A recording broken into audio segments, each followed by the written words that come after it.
I'm so excited to present our next film because not only is it one of my favorite films of all time, but it's one of the greatest film noirs ever made. And this may be the first film from the 1940s I featured on my little series. Not only that, it's inspired by a true story, a true crime story. So we've got two of my favorite things to look forward to in this installment: old time Hollywood and true crime. So, where do I begin? This time I'm going to try something different.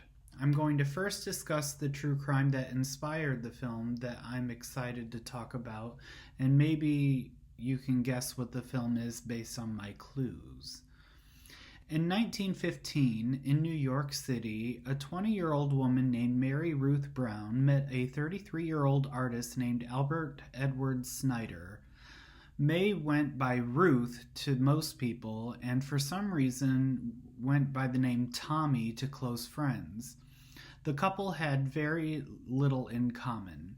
Ruth was described as vivacious and gregarious, while Albert was described as a homebody. Despite their personality differences and age difference, the couple married and settled in a humble home in Queens. In 1918, Ruth gave birth to their only child, a daughter named Lorraine. At this time, Albert was employed as an editor for Motor Boating magazine, and when I first read the name of the magazine, a different image went through my mind, but I digress. Motor Boating magazine was published for the most part of its run by William Randolph Hearst and earned Albert $100 per week. In 1925, Ruth began having an affair with a man named Henry Judd Gray, a married corset salesman who lived in the New Jersey suburbs. Ruth began planning the murder of her husband Albert and enlisted Gray's help, but he was reluctant. Ruth's hatred for her husband began when her husband insisted on hanging a portrait of his late fiancée, Jessie Gichard, or JG, on the wall of their first home, and even had his boat named after Jessie. Albert's fiancée had died 10 years earlier, and he often described to Ruth that Jessie Gichard was the finest woman I have ever met. There were also claims that Albert was emotionally and physically abusive to Ruth, blaming her for the birth of their daughter as opposed to having a son.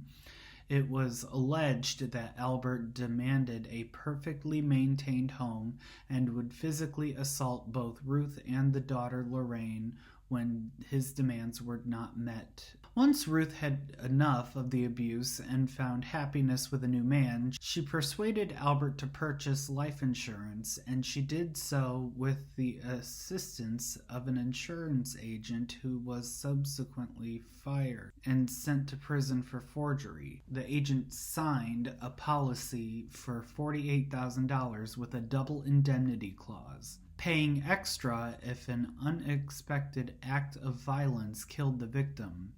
According to Henry Judd Gray, Ruth had made at least 7 attempts on Albert's life, all of which he survived. On March 20th, 1927, the couple strangled Albert with some picture wire, stuffed his nose full of chloroform-soaked rags, and they beat him with a sash weight. Then they staged the death as part of a burglary. Judd tied Ruth up and left her to be discovered the next morning by her poor 9-year-old daughter, Lorraine. Ruth didn't want to wait the entire night, though, so she called out to Lorraine, and Lorraine ran to a neighbor for help. Detectives who investigated the crime weren't having it, though. They could find little to no evidence that a burglary had taken place, and Ruth's behavior was so inconsistent with her story.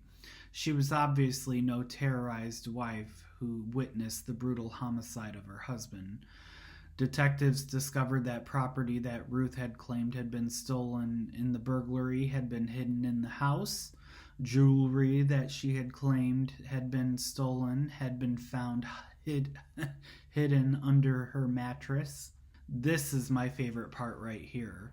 The real breakthrough in the case came when detectives found a paper with the initials JG on it.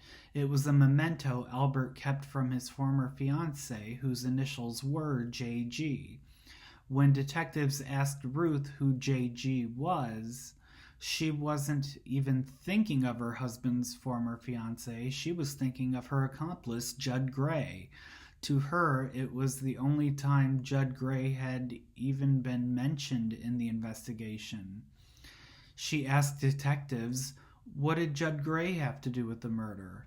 She even asked detectives matter-of-factly, oh, did he confess? Her story fell apart so fast. Both Judd Gray and Ruth Snyder were interrogated officially, and both were charged with Albert Snyder's murder. Of course, at trial, both turned on each other like you do, but both were convicted and sentenced to death in the electric chair. On January 12, 1928, Ruth Snyder became the first woman to be executed at Sing Sing since a woman named Martha Place in 1899. She was executed 10 minutes before Judd Gray. The daughter, Lorraine, for some odd reason, didn't find out how either one of her parents had died until a year after Ruth's execution, so whomever hid it from her did a very good job of hiding it, considering how high profile the case was. Ha ha! Your mom's a jailbird!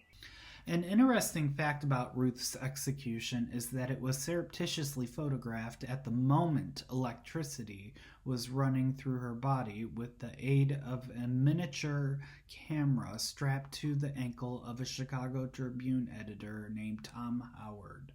So that picture exists. The only thing I can say about Ruth Snyder and Judd Gray is thank goodness most criminals are dumb.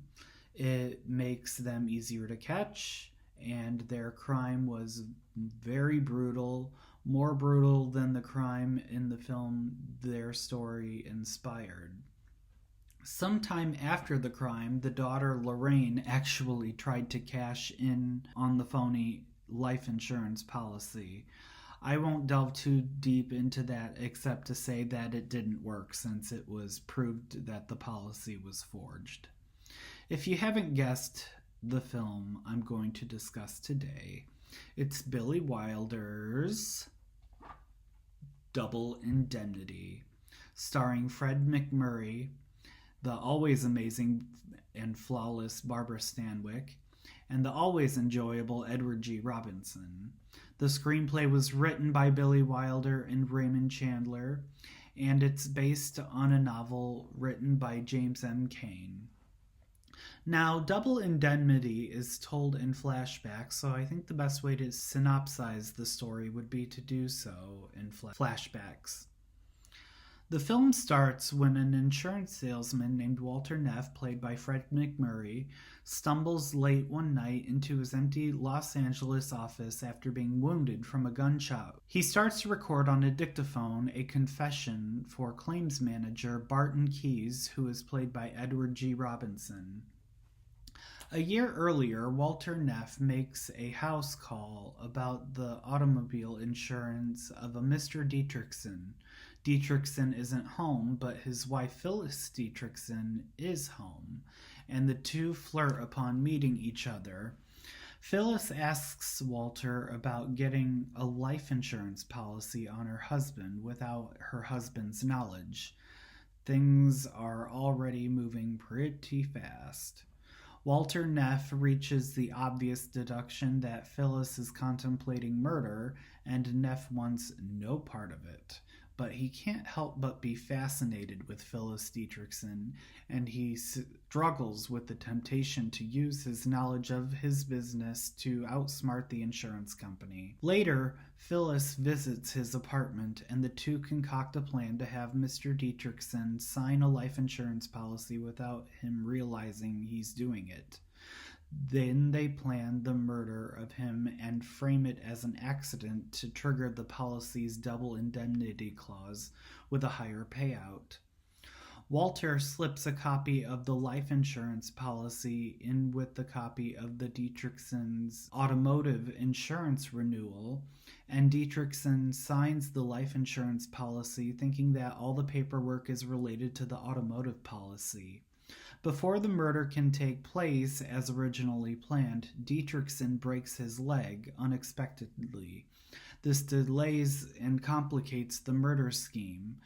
When the plan is finally put in motion, Walter Neff hides in the back seat of Phyllis's car while she drives her injured husband to the train station. Neff breaks Dietrichson's neck, leaving the dead body in the car with Phyllis, while he boards the train with a fake plaster cast on his leg posing as Dietrichson. A helpful passenger almost ruins the plan, requiring Neff to keep his hat pulled low and his face averted. Neff sends the passenger on an errand for cigars to vacate the observation car. Neff then jumps off the train at a pre-arranged location where Phyllis helps him stage Dietrichson's body on the tracks. Either the next day or some few days later, Neff's boss believes that Dietrichson's death was a suicide.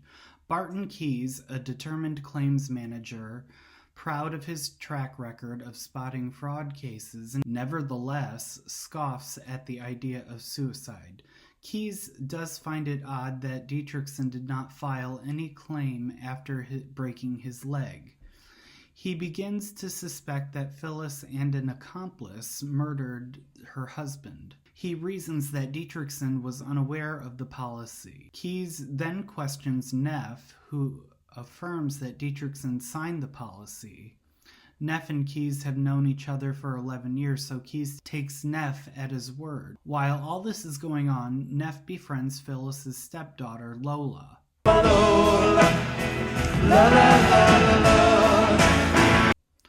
Lola tells Neff that she saw Phyllis trying on mourning clothes several days before her father's death, and that she believes Phyllis, who was her mother's nurse during an illness, had killed her mother to marry her father. Lola now fears that Phyllis plans to kill her next for the money. Neff now begins to see Phyllis for what she really is. Let me just interject. This is why you shouldn't just kill someone at someone's behest. You don't know how far their depravity goes, and you could be next. Phyllis Dietrichson is in my top 5 list of deadly femme fatales. I think the one I'd choose for number 1 would come as a surprise to you.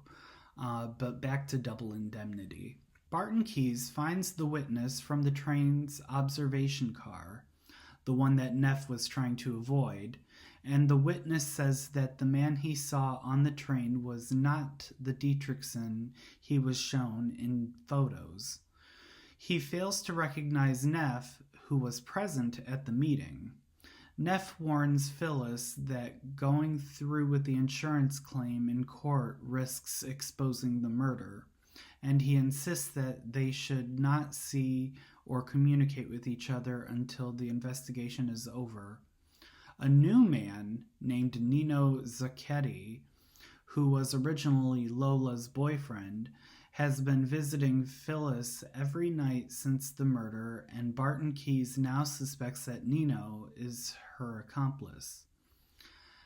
Neff, now suspecting that Phyllis is now manipulating Nino to kill him and Lola, confronts Phyllis and threatens to kill her. Phyllis shoots Neff, but when he comes closer and dares her to shoot him again, she does not.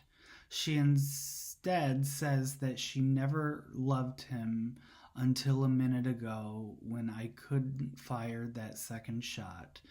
They embrace. Neff shoots her twice with her gun. As Neff leaves, he sees Nino walking up to the house. Neff convinces Nino to call Lola and make up with her, which, if you ask me, is some terrible advice, but I digress. Neff finishes recording his confession. Then he looks up and sees Barton Keyes, who was summoned to the scene by the janitor who saw a trail of blood leading to the office. When Neff asks how long Keyes has been listening, Keyes responds by saying, "Long enough." Asking for a head start, Neff plans to flee to Mexico, like you do. But Keyes says that he won't make it to the elevator. Neff collapses in the doorway as Keyes calls for an ambulance and the police, and the two wait for them to arrive. Neff tells Keyes that he couldn't solve the case because the culprit was too close, right across the desk. Keyes responds, "Closer than that, Walter." Walter responds, "I love you too." The end. I love Double Indemnity. That's one of those films that I usually watch once, then I start it all over again. It's that good. The standout performance was obviously the powerhouse that is Barbara Stanwyck. I don't remember who beat her for Best Actress that year, but Barbara was robbed. She's one of those actresses that could play good, bad, funny, brilliant, dumb, strong, vulnerable, etc. And any film noir filmed by Billy Wilder goes without saying. I often play Double Indemnity and Sunset Boulevard as a double feature. There is one scene in Double Indemnity that makes me laugh, though. I don't think its intention was to make anyone laugh, but it's the scene where Fred McMurray and Barbara Stanwyck are trying to remain inconspicuous in a local grocery store while plotting their crime. They couldn't be more obvious that they're up to something. I imagine the real Ruth Snyder and Judd Gray might have had meetings like that in public, since those two weren't the brightest fuses in the electric chair. Anyway, I've been talking forever. I'm sure you're sick of my voice by now. Double Indemnity is not available for streaming right now. It is available for purchase on digital. It was released on Blu-ray by both Universal Studios and the Criterion Collection. I recommend the Criterion Collection version. Bye, y'all.